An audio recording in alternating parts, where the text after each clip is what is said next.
क्यों हुआ पृथ्वी पर नागों के विनाश के लिए विशालकाय नागदाह यज्ञ। आज हम बताएंगे पांडव कुल के अंतिम सम्राट जन्मेजय से जुड़ी एक कथा, जिन्होंने एक बार पृथ्वी से सांपों का अस्तित्व मिटाने के लिए नागदाह यज्ञ किया था, जिसमें पृथ्वी पर उपस्थित लगभग सभी सांप समाप्त हो गए। हालांकि अंत में अस्तिका मुनि के हस्तक्षेप के कारण सांपों का संपूर्ण विनाश होने से रह गया था, अन्यथा आज पृथ्वी पर सांपों का अस्तित्व नहीं होता। महाभारत युद्ध के बाद कुछ सालों तक पांडवों ने हस्तिनापुर पर राज किया, लेकिन जब वो राजपाट छोड़कर हिमालय जाने लगे तो राज्य का जिम्मा अभिमन्यु के पुत्र परीक्षित को दे दिया। परीक्षित ने पांडवों की परंपरा को आगे बढ़ाया, लेकिन यहाँ पर विधाता कोई और खेल खेल रहा था। एक दिन मन उदास होने पर राजा परीक्षित शिकार के लिए जंगल गए थे। शिकार करते करते वह श्रृंगी ऋषि के आश्रम के समीप से गुजरे। श्रृंगी ऋषि उस वक्त ब्रह्म ध्यान में आसन लगाकर बैठे हुए थे। उन्होंने राजा की ओर ध्यान नहीं दिया। इस पर परीक्षित को बहुत तेज गुस्सा आया और उन्होंने श्रृंगी ऋषि के गले में एक मरा हुआ सांप डाल दिया। जब श्रृंगी ऋषि का ध्यान टूटा तो उन्हें भी बहुत गुस्सा आया और उन्होंने राजा परीक्षित को श्राप दे दिया कि तुम्हारी मौत दक्षक सांप के काटने से ही होगी। महाराज परीक्षित को अपनी मृत्यु का यह संदेश सुनकर वैसा संतप्त नहीं हुआ जैसा वो इस बात को सोचकर संतप्त कर रहे थे कि मेरे द्वारा ये अपराध हो कैसे गया। यह समाचार बहुत शीघ्र ही संपूर्ण देश में फैल गया कि महाराज परीक्षित को श्रृंगी ऋषि का श्राप हो गया है और 7वें दिन दक्षक उनको डसेगा, जिससे उनकी मृत्यु हो जाएगी। तब जितने भी बड़े बड़े महात्मा ब्रह्मर्षि थे वो सब तुरंत गंगा किनारे पहुंच गए, जहां परीक्षित जी विराजमान थे। परीक्षित इस विचार से गंगा किनारे बैठ गए थे कि अब ना कुछ खाऊंगा और ना ही कुछ पीऊंगा, बस भागवत चिंतन करते हुए अपना शरीर त्याग दूंगा।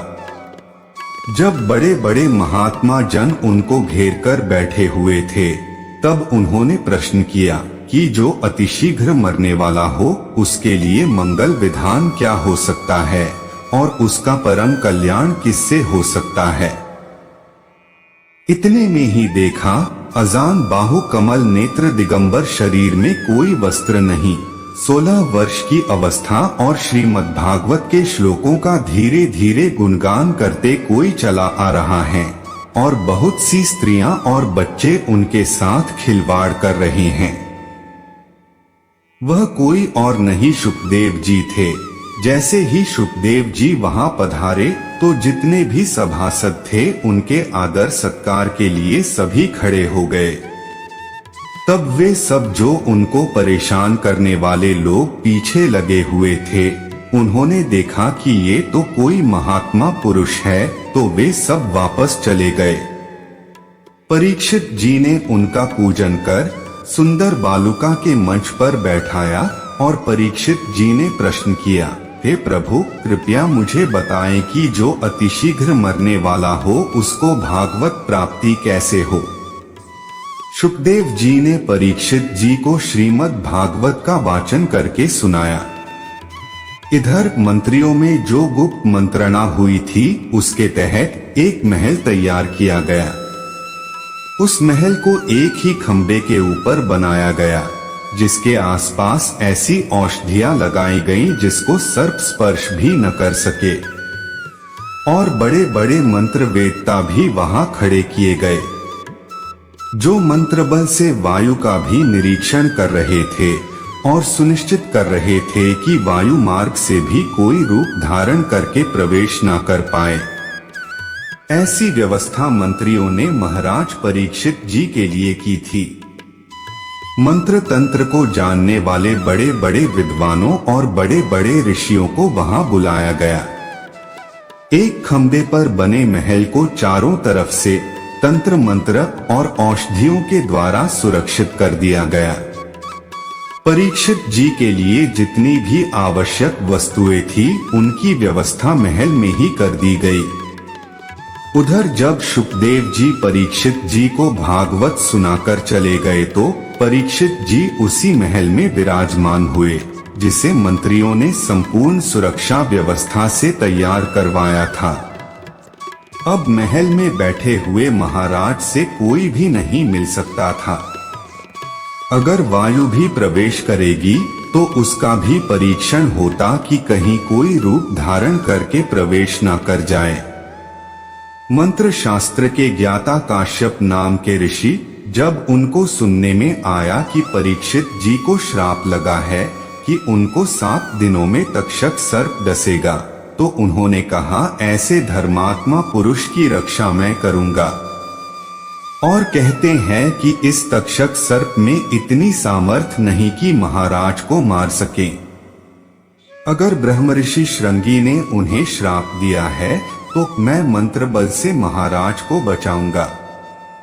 उन्हें नागराज तक्षक के डसे हुए को विष उतारकर जीवित करने की संपूर्ण विद्याओं में पारंगत हासिल थी। इसलिए उन्होंने निश्चय किया कि मैं जाऊंगा और एक धर्मात्मा राजा की रक्षा करूंगा जिससे मेरा यश होगा। तक्षक एक इच्छाधारी नाग था और इच्छाधारी नागों में बहुत ही सामर्थ्य होता है।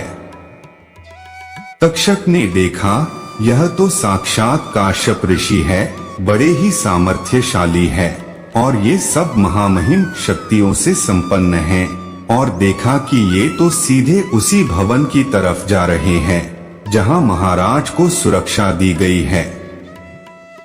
तत्काल तक्षक ने एक बूढ़े ब्राह्मण का वेश बनाकर काश्यप ऋषि से पूछा कि इतने उतावले होकर कहाँ जा रहे हो। जब काश्यप ऋषि ने पीछे मुड़कर देखा कि ये तो कोई ब्राह्मण हैं, तो काश्यप ने कहा कि गुरुकुल में उत्पन्न शत्रु धवन महाराज परीक्षित को आज संध्या होते होते नागराज तक्षक अपनी विशाखन से दंश करेगा, और वे राजा पांडवों की वंश परंपरा के हैं, अर्थात परम भक्तों की संतान हैं। मैं उनको सुरक्षित रखूंगा। मैं अपने मंत्र पराक्रम से उस तक्षक के विष को नहीं चढ़ने दूंगा। जब नागराज तक्षक उन्हें डसेगा तो मैं मंत्र बल से तत्काल उन्हें विषहीन कर दूंगा। यह सुनकर बूढ़े ब्राह्मण के वेश में तक्षक हंसने लगा और कहा, कभी देखा है तक्षक को, कभी अपनी विद्या का प्रयोग किया है या किसी को तक्षक ने डसा हो और तुमने उसको विषरहित कर दिया हो। तब काश्यप कहते हैं कि मैं इतनी सामर्थ्य से हूँ युक्त कि मैं किसी बल से ही कह रहा हूँ। तब तक्षक अपने असली रूप में आया और कहा, अगर तुम में इतना सामर्थ्य है तो एक परीक्षा दो। काश्यप ऋषि मान गए और बोले, क्या परीक्षा देनी है।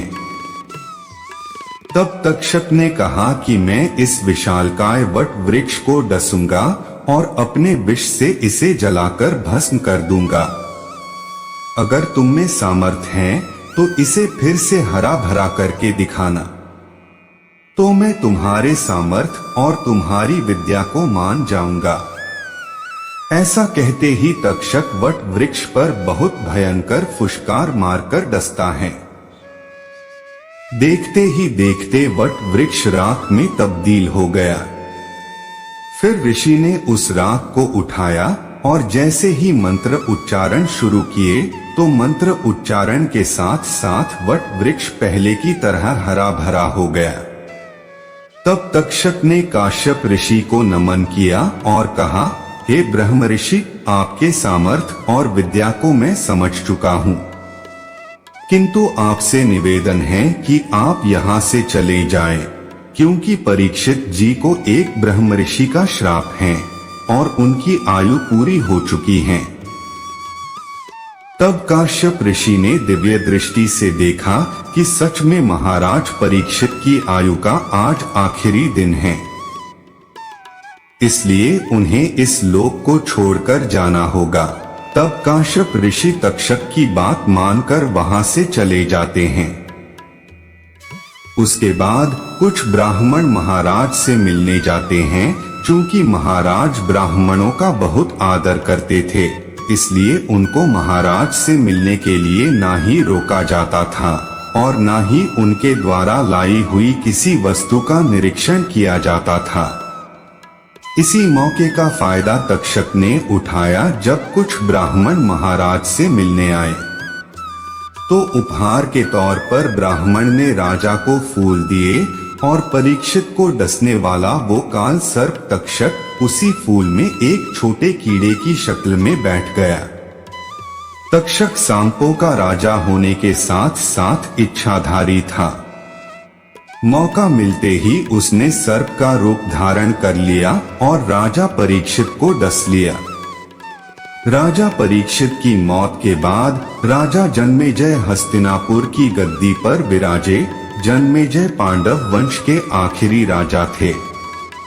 जन्मेजय को जब अपने पिता की मौत की वजह का पता चला तो उसने धरती से सभी सांपों के नाश का प्रण ले लिया और इस प्रण को पूरा करने के लिए उसने नागदाह यज्ञ का आयोजन किया।